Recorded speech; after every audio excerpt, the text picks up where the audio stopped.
Ya, bro. Berdoa mulai. Berdoa selesai. Selamat pagi, Bu. Selamat pagi. Apa kabar hari ini? Baik. Siapa yang tidak hadir? Hadir. Apa kabar hari ini? Izin. Mana itu? Tahu. Oke, hari ini kita akan membuat keyakinan kelas. Kita pernah dengar keyakinan kelas? Karena belum pernah dengar, Ibu presentasi dulu tentang keyakinan kelas. Sudah nampak belum? Sudah. Kita presentasi apa sih keyakinan ke kelas? Nah, apa itu tulisannya? Salam dan bahagia. Kita bahagia kan? Bahagia. Kita lanjut. Hari ini sebelum membuat keyakinan kelas ada 3 hal yang akan Ibu jelaskan. Yang pertama itu disiplin musik. Yang kedua nilai-nilai kebajikan. Baru nanti kita membuat keyakinan kelas. Di sana ada karton yang sudah ditempel. Kamu akan nanti membuat satu-satu keyakinan kelas ditempel ke sana. Disiplin. Apa sih disiplin yang selama ini kamu pahami? Siapa yang mau kasih pendapat? Nah, apa itu kira-kira? Kalau kamu bicara disiplin, apa sih disiplin itu? Atau terkait dengan apa? Kalau kita bicara dengan disiplin. Oke, peraturan sekolah. Disiplin biasanya orang kaitkan dengan peraturan. Tapi apa sih disiplin menurut Ki Hajar Dewantara? Siapa sih Ki Hajar Dewantara? Pahlawan. Ya, dalam bidang kerjanya atau Bapak Pembinaan Nasional. Ternyata menurut Ki Hajar Dewantara, di mana ada kemerdekaan, itulah harus ada disiplin yang kuat. Selama ini kita berpikir kalau merdeka itu berarti bebas, ya kan? Bebas untuk melakukan sesuatu karena kita tidak dikatakan merdeka, justru kita harus punya disiplin yang kuat. Kita merdeka kalau kita bisa mengatur diri kita sendiri. Teori motivasi menurut Diana dosen ada 3 motivasi yang mengakui perilaku manusia. Kita boleh baca yang pertama. 1. Untuk menghindari ketidaknyamanan atau hukuman. 2. Untuk mendapatkan imbalan atau penghargaan dari orang lain. 3. Untuk menjadi orang yang mereka inginkan dan menghargai diri sendiri dengan nilai-nilai yang mereka percaya. Oke, dari yang ketiga ini kira-kira kamu kebanyakan di posisi mana sih? 1, 2, atau 3? Yang paling banyak posisi? 3. Oke, ada yang 2, ada yang 1. 1 untuk menghindari ketidaknyamanan atau hukuman. Kamu datang ke sekolah itu karena mungkin takut, ya, datang tepat waktu karena takut kalau nanti kamu terlambat akan dapat hukuman. Kamu mengerjakan tugas dari guru karena takut kalau tidak mengerjakan tugas akan dihukum. Ada juga yang motivasinya karena imbalan atau penghargaan. Ya, misalnya Sapri mengerjakan tugas supaya dia dipuji atau mendapat imbalan dari guru. Nomor 1 dan nomor 2 ini motivasinya itu dari luar, ya kan? Dari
menghormati seluruh warga sekolah. Oke, yang paling banyak nih, boleh tidak peduli, jaga keselamatan, kebersihan, komitmen, kan? Belas kasih, ada yang ambil belas kasih, selalu bersikap belas kasih kepada teman yang membutuhkan. Jadi kita terserah mau kepada siapa, mungkin kepada teman dulu kan, nanti keyakinan kelas ini bisa diubah sesuai dengan kebutuhan. Nah, apa sih keyakinan kelas? Nah, nilai-nilai kebajikan menekankan pada keyakinan seseorang. Seseorang itu akan lebih termotivasi itu kalau berasal dari dalam, ya kan? Seseorang akan lebih tergerak dan bersemangat untuk menjalankan keyakinannya karena dia udah yakini daripada hanya sekedar mengikuti serangkaian peraturan tertulis tanpa makna. Jadi kamu melakukan sesuatu itu karena memang berasal dari dalam diri, bukan karena disuruh orang lain. Itu keyakinan. Pembentukan keyakinan kelas atau sekolah. Apa sih yang kita buat pertama? Kita harus tahu bahwa keyakinan kelas bersifat abstrak. Dan bukan seperti peraturan yang rinci, satu tidak boleh ini, begitu. Tapi mengandung nilai-nilai yang baik. Kemudian keyakinan kelas berupa pernyataan yang universal. Boleh diambil di luar nilai-nilai tadi, boleh. Karena nilai kebaikan itu kan banyak kan? Kebaikan universal umum. Pernyataan kelas senantiasa dibuat dalam bentuk positif. Kamu nggak boleh membuat misalnya tidak boleh merendahkan orang lain. Masih ada kata tidak. Tapi apa kalimat positifnya masih bisa jadi selalu bersikap adil, boleh selalu bersikap baik hati. Ya kan? Bersikap rendah hati. Jangan pakai kata sombong, jangan pakai kata tidak sombong, tapi selalu bersikap rendah hati. Jadi positif ya. Enggak ada kalimat negatif. Lanjut. Keyakinan kelas hendaknya tidak terlalu banyak. Kita nanti akan ambil minimal 3, maksimal 7. Jadi kalau udah banyak kamu nggak punya lagi yang mana yang menjadi keyakinan kelas. Kemudian apa lagi? Keyakinan kelas sebaiknya sesuatu yang dapat diterapkan di lingkungan tersebut, di lingkungan kelas kita, di lingkungan di mana kita tinggal. Lanjut. Semua warga kelas hendaknya ikut berkontribusi dalam pembuatan keyakinan kelas lewat kegiatan curah pendapat. Makanya di sana ada kantor. Ya, nanti kamu tempel keyakinan kamu di sana. Kita ambil lagi mana yang paling banyak, itu yang kita jadikan keyakinan kelas. Oke, lanjut. Bersedia meninjau kembali keyakinan kelas dari waktu ke waktu. Jadi, kira-kira ini semester depan kayaknya keyakinan kelas ini perlu diganti ini. Ada lagi yang lebih harus perlu ditingkatkan. Ya, itu keyakinan kelas lalu, tapi yang tahu ya kan, mana yang mungkin bisa atau perlu diterapkan. Oke, terima kasih. Salam dan pengertian. Sekarang aku akan membagikan kertas ini, kamu tulis, kamu buat satu aja keyakinan kelas. Boleh lebih dari satu, boleh. Ya, minimal satu keyakinan kelas. Nanti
Fitriana.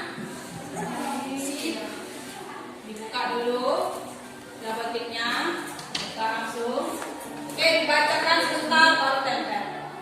Oke, terus mengambil kita.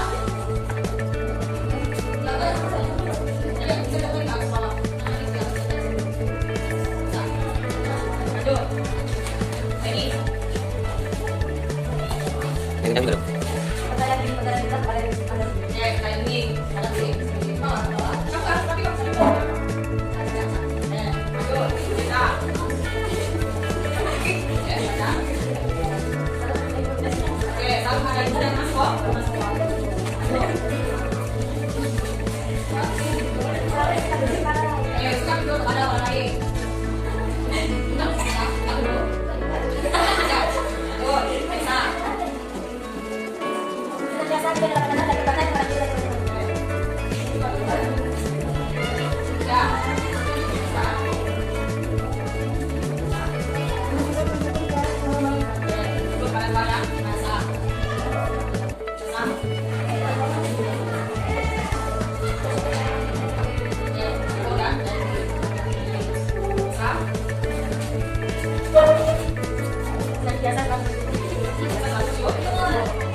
Kita harus menyakiti dengan belakang. Oke, menyakiti. Baiklah, yuk. Berapa ya? Bisa. Ini.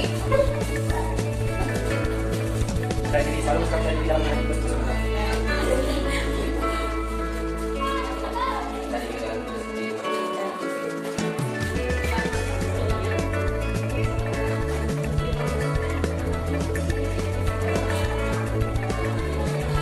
demikianlah ini keyakinan puas yang sudah kamu buat. Kita akan rangkum, tapi sebelumnya kita kasih tepuk tangan.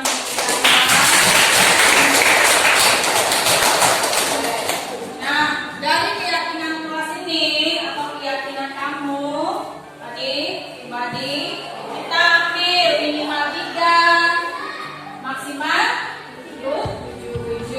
Oke, kira-kira apa sih tadi yang paling banyak? Syukur kali ya. Syukur.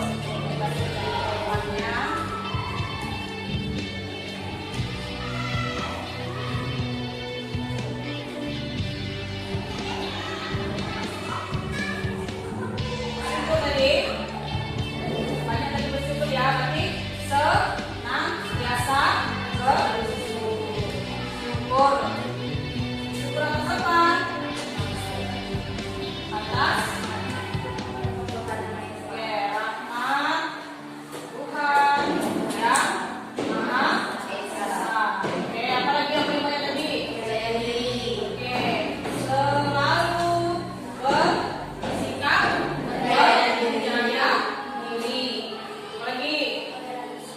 Toleransi ada tadi ya.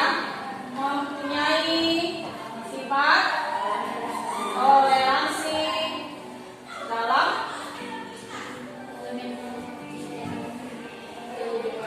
kehidupan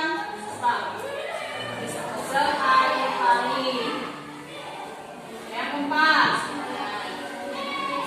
semangat dalam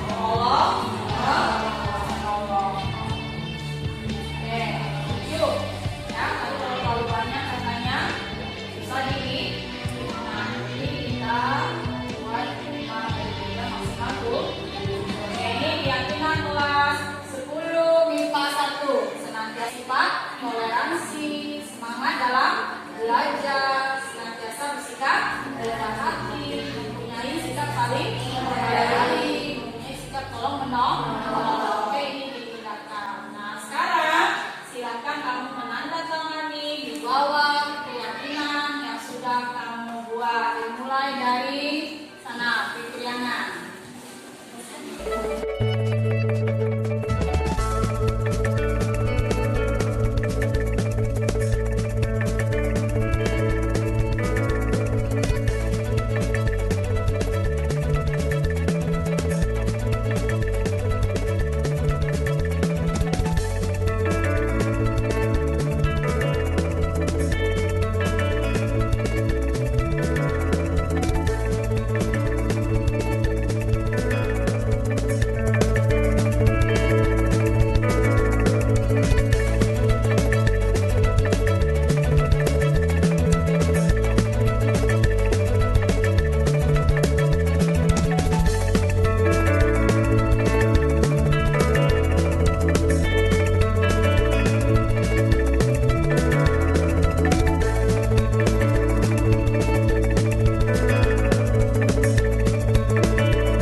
Lihatlah keyakinan kelas 10 MIPA 1 yang sudah kita sepakati bersama.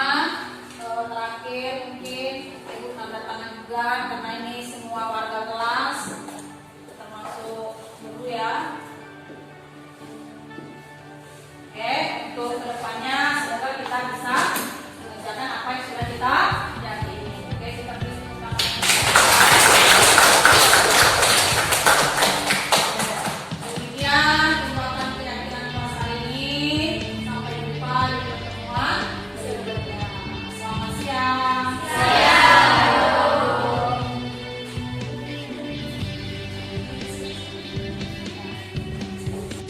Assalamualaikum warahmatullahi wabarakatuh. Perkenalkan, nama saya Jelita Alvina Putri. Saya dari kelas 10 MIPA 1. Saya akan menjelaskan tentang keyakinan kelas untuk membangun budaya positif di lingkungan sekolah menurut pendapat saya. Keyakinan kelas adalah mempelajari tanggung jawab setiap warga kelas. Alasan membuat keyakinan kelas dipilih karena setiap tindakan atau perilaku yang kita lakukan dapat menentukan hal positif. Tujuan membuat keyakinan kelas, kesepakatan kelas berisi beberapa aturan untuk membantu para guru dan murid bekerja sama untuk membentuk kegiatan belajar mengajar yang efektif. Sekian dari saya. Wassalamualaikum warahmatullahi wabarakatuh.